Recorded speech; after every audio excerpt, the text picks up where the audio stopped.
You see what I see.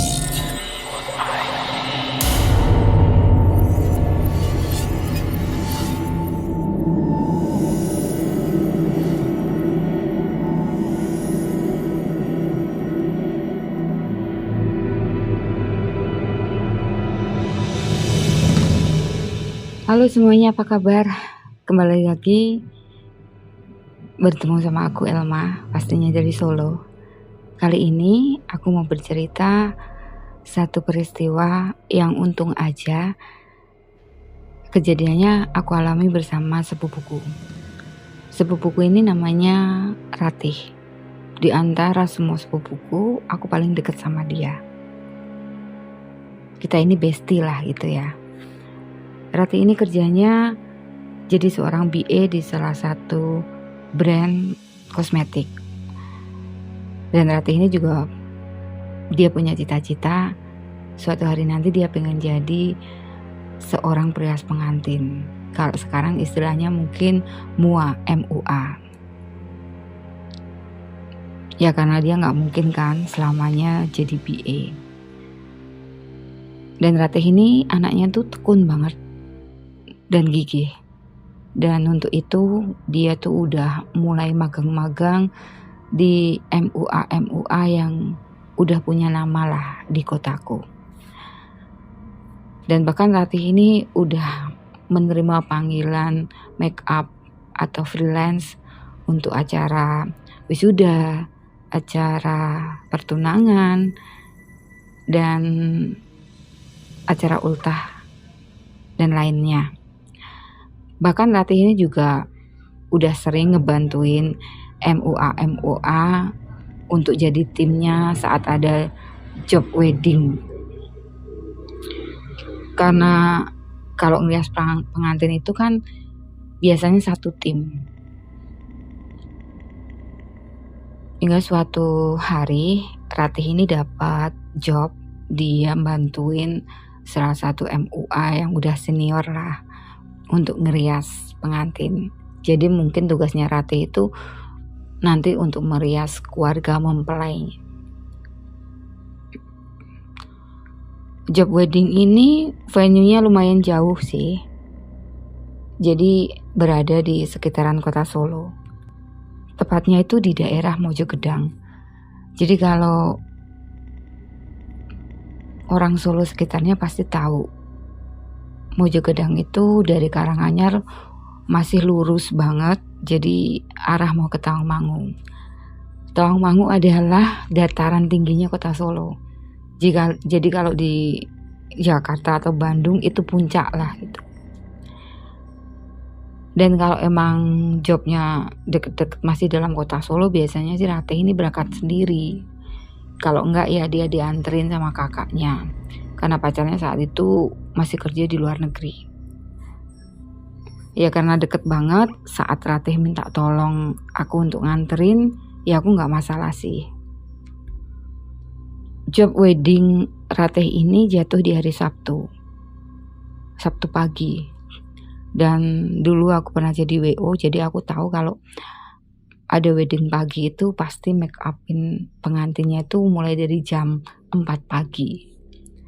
Dan karena lokasinya lumayan jauh, jadi saat itu aku berangkat dari rumah itu sekitar jam 2:30 daripada terlambat lah karena lokasinya juga lumayan jauh. Dan sebelumnya pasti si Ratih ini udah koordinasi lah sama tim MUA ini untuk tahu lokasi tepatnya itu di mana dan lain sebagainya. Dan akhirnya Ratih ini minta Sherlock. Jadi sebelum berangkat pasti kita akan buka map dari Sherlock itu. Dan ketika kita buka, ternyata jarak tempuh dari rumahku ke venue itu sekitar 53 menit. Dan setelah aku buka lagi, ternyata aku tahu jalan pintas menuju lokasi wedding itu. Toh jalan pintas ini juga masih lewat jalan raya, jadi aman lah. Awalnya saat berangkat tuh aku sempat ngajak anak laki-lakiku, ya buat temen lah. Tapi ternyata anak laki-laki tuh susah banget dibangunin. Jadi ya aku memutuskan berangkat berdua sama Ratih. Apalagi Ratih itu kan bilang bahwa setelah dia make up, ya dia langsung pulang. Jadi dia nggak nunggu sampai wedding itu selesai. Ya udahlah, pikirku sekalian jalan-jalan. Sekitar 20 menit aku sampai di pertigaan arah mau ke Tangmangu. Jadi kalau lurus itu kita ke arah Tangmangu, dan kalau kita belok kiri kita ke arah Mojogedang. Dan sebelumnya aku minta maaf kalau di cerita-cerita aku kemarin saat aku menyebut arah memang aku agak rancu, karena aku tuh nggak tahu arah selatan, barat, timur, tenggara. Jadi yang aku tahu tuh kiri, kanan, depan, belakang. Ya intinya dari arah pertigaan menuju ke Tawangmangu itu aku memilih belok ke kiri. Dan dari situ aku buka map lagi. Jadi untuk tahu detail alamatnya itu di mana. Dan setelah buka map lagi, ternyata dari pertigaan itu cuma 10 menit. Akhirnya aku jalan lagi dengan panduan dari map itu. Dan map itu menuntunku untuk memasuki sebuah area perkampungan gitu. Saat memasuki area perkampungan itu jalannya lumayan jelek. Jadi mungkin dulu tuh pernah diaspal tapi rusak. Jadi banyak lubang di mana-mana. Dan jalanannya itu juga agak menurun gitu. Udah jalanan menurun, jalannya rusak pula. Jadi ya lumayan pelan. Saat memasuki area kampung itu memang di kiri kanan masih ada beberapa rumah. Walaupun jaraknya lumayan jauh sih. Dan lampu jalanan itu juga gak begitu terang. Jadi temaram, bahkan sedikit gelap gitu. Gak berapa lama map itu bunyi lagi bahwa sebentar lagi tujuan kita tuh akan sampai dan berada di kiri jalan.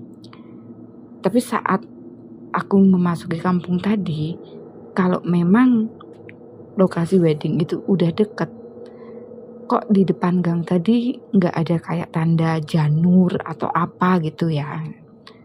Tapi ya udahlah, mungkin beda daerah itu kan beda kultur. Dan saat aku mulai deket ke lokasi wedding itu, aku merasakan jalanan itu semakin menyempit gitu. Jadi kalaupun nanti itu beriringan 2 mobil, pasti mepet banget ya. Malam itu sekitar jam 3-an lebih ya. Jadi suasana desanya tuh masih sepi banget. Dan mungkin di jalanan itu cuma ada mobilku. Gak berapa lama jalanan yang mulai sepi itu, dan rumah udah mulai jarang, dan di kanan kiri itu cuma ada ladang, dan itu pun gelap gulita. Tapi tiba-tiba gak berapa jauh dari situ kelihatan ada sebuah rumah. Ya rumah pada umumnya sih. Jadi rumah desa yang halaman depannya tuh luas, dan di situ memang sudah terpasang beberapa tenda. Jadi ya kayak rumah yang punya gawe pada umumnya lah gitu. Saat tiba di lokasi wedding itu, memang rumahnya itu terang benderang dan udah terpasang tenda seperti yang aku bilang tadi. Tapi kok anehnya suasananya sepi, gak ada orang satupun. Dan rumah itu letaknya tuh di tikungan.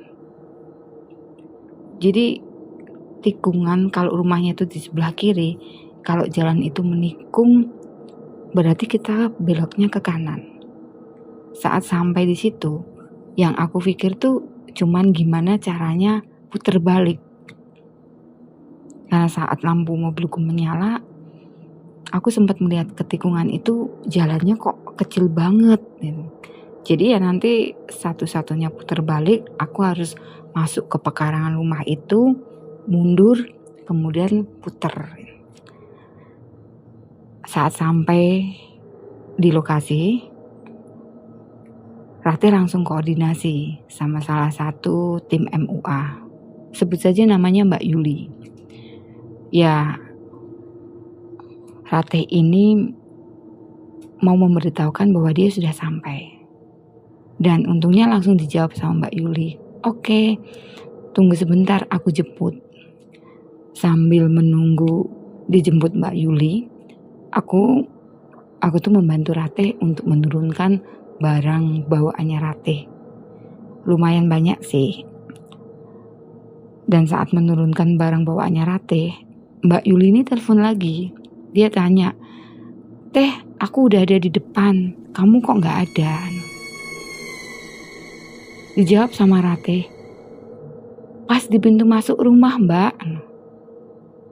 Di situ Mbak Yuli juga langsung menjawab, "Ini aku juga di depan rumah, Teh." Akhirnya Ratih memfoto rumah itu dan dikirim ke Mbak Yuli.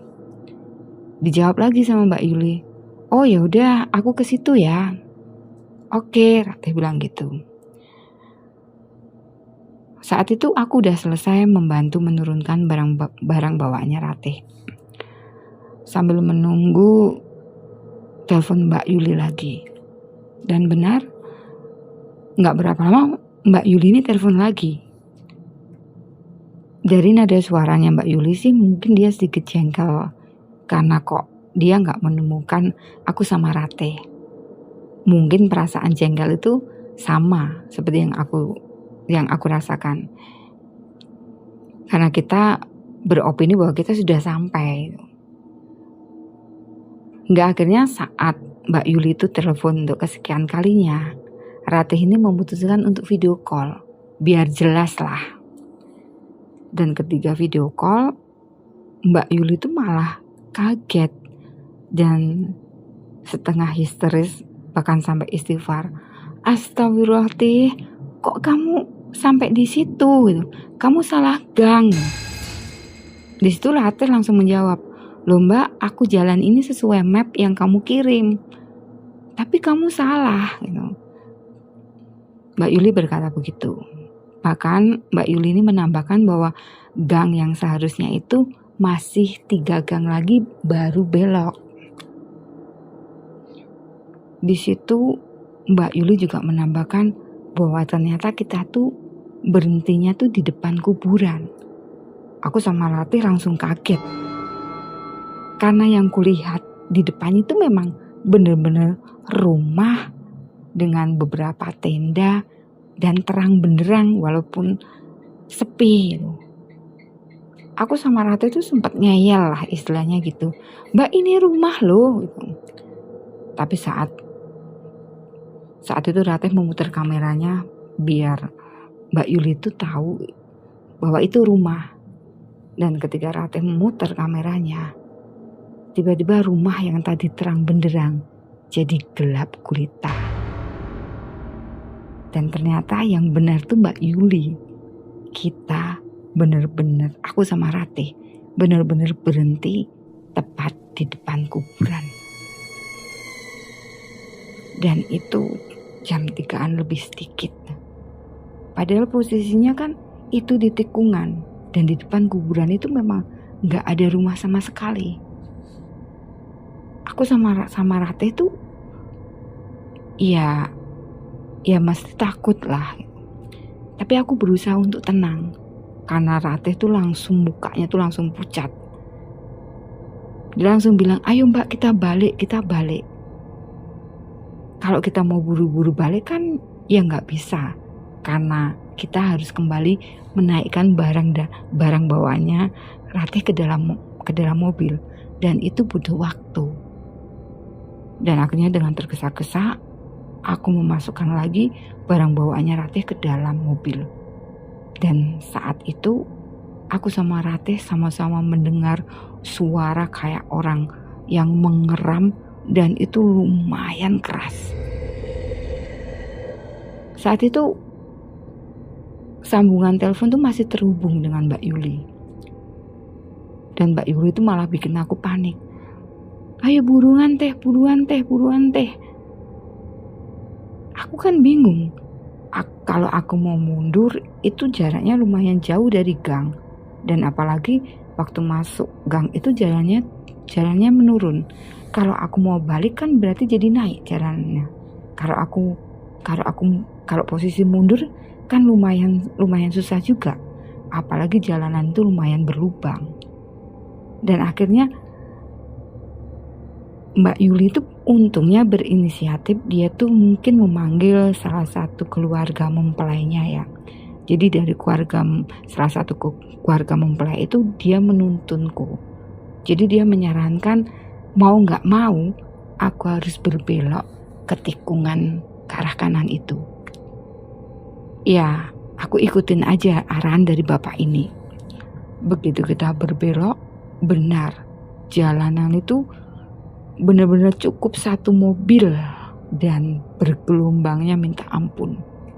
Dan ternyata jalanan itu jadi mengelilingi area kuburan itu yang jaraknya menurut aku sih lumayan jauh. Saat memutari area perkuburan itu memang aku gak melihat penampakan yang aneh-aneh. Tapi aku tuh mendengar suara yang bermacam-macam. Mulai dari suara cekikian, suara orang marah-marah, suara orang teriak. Bahkan ada suara yang minta tolong yang suaranya tuh kasihan banget. Di dalam mobil aku sama Ratih tuh udah pucat pasi dan gak tahu harus ngapain. Mau jalan cepet tapi kok jalanan itu bergelombang. Dan untungnya sambungan telepon sama Mbak Yuli itu masih terus berlanjut. Dan bapak yang di dalam telepon itu bilang juga, Mbak tetap tenang, habis ini kamu akan sampai. Dan aku pikir sampai itu di jalan raya ya. Tapi ternyata sampainya itu masih di tengah-tengah sawah. Jadi setelah lepas dari area perkuburan itu, aku tiba di tengah-tengah sawah. Jadi benar-benar jalanan di tengah-tengah sawah yang masih tanah gitu. Untungnya itu udah musim kemarau lah. Jadi gak begitu becek gitu. Dan setelah itu bapak yang keluarga dari mempelai itu bilang lagi, Mbak tetap jalan di jalanan tengah sawah itu. Masih sekitar 1 kilo baru menemukan jalan raya. Tapi nanti di tengah-tengah sawah itu ada sebuah jembatan kecil. Dan bapak ini juga berpesan kalau lewat jembatan itu jangan lupa lampu mobil itu dimatiin. Pokoknya dimatiin aja lampunya tanpa memberi alasan apapun. Bahkan bapak ini juga menambahkan nanti kalau lewat jembatan itu dan melihat hal yang aneh, jangan dihiraukan. Begitu dengar pesan dari bapak itu, aku sama Ratih itu jadi parno. Jadi ya, ketika mau mendekati jembatan itu memang dari kejauhan tuh, aku melihat ada sebuah pohon yang cukup besar, tapi dahannya itu menyuntai ke tanah. Dan ketika aku semakin dekat ke arah jembatan itu, dahan itu kayak ada yang menggoyang-goyangkan. Jadi gerakannya tuh lumayan cepet lah. Mantul dari atas ke bawah. Dan semakin dekat, pohon itu bergeraknya semakin cepat. Jadi krusek. Dan itu semakin bikin aku panik sama Ratih. Belum lagi saat mendekati jembatan itu ternyata memang kecil banget. Cukup 1 mobil aja. Dan di kiri kanannya itu kan kayak ada pembatas. Dan saat kita menengok ke kiri kanan, di situ tuh kayak ada beberapa orang yang berjejer di pembatas jembatan itu. Jadi kayak orang mancing. Karena kalau ada jembatan kan pasti di bawahnya itu ada sungai. Dan karena pesannya tadi kita nggak boleh menghiraukan, ya aku tetap aja lanjut jalan walau dengan perasaan yang amburadul lah.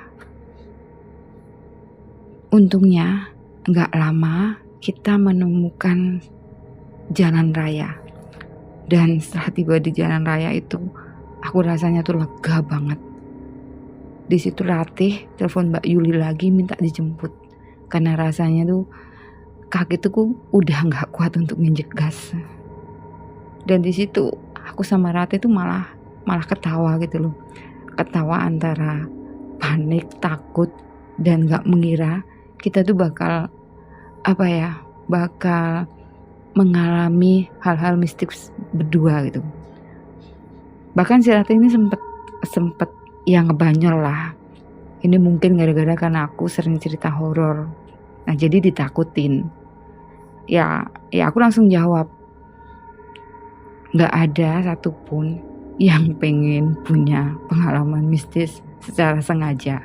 Pastilah kita gak akan tahu kapan kita akan mengalami hal-hal itu. Dan untungnya gak lama kita dijemputlah salah satu anggota keluarga mempelai. Dan dari situ ternyata lokasi wedding tuh masih lumayan jauh. Dalam hati sih aku bersyukur, sekalipun kita mengalami peristiwa yang lumayan menegangkan, tapi gak terjadi apa-apa.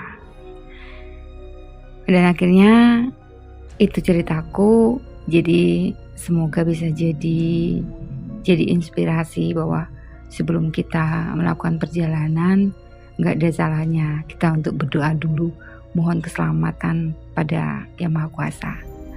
Sekali lagi terima kasih, sampai ketemu di ceritaku yang selanjutnya. Dan jangan lupa untuk selalu jaga kesehatan. Akhir kata, Assalamualaikum warahmatullahi wabarakatuh.